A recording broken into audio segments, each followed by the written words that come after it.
Which is the best house for Rahu to be in? First house, second house, third house, 12th house, 11th house. Well, there's no best house or there's no worst house for any planet.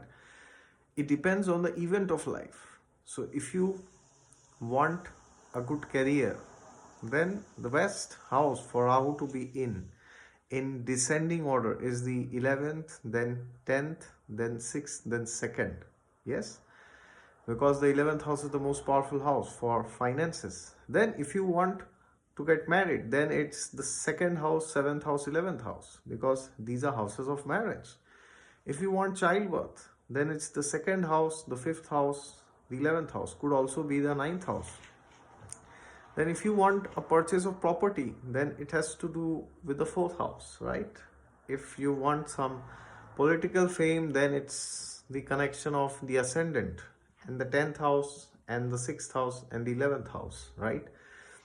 And if you want to get into trouble, then it's the dusthanas, the 6th, 8th and the 12th, right? So therefore, before you think that there's one good house for every planet, like people say, oh, Jupiter is excellent in the which house, 5th house. Some say he's excellent in the 9th house. Some say he's excellent in the 11th house. Well, it depends on which event of life you are talking for. Okay, so whenever you are learning astrology, like the video that I made yesterday, do not forget that ultimately you just want to know about your own life. You may be asking 10 times what will happen if Jupiter or Rahu is in the 11th, but actually you are not interested about Rahu or Jupiter or any of the 9 planets. You are only interested, it's a brutal truth, about your own life, right?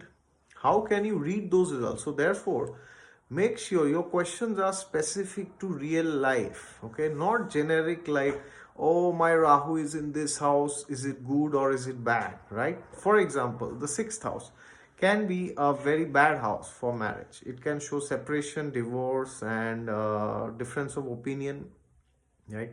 But the same house can be a very good house if you want to get a job, right?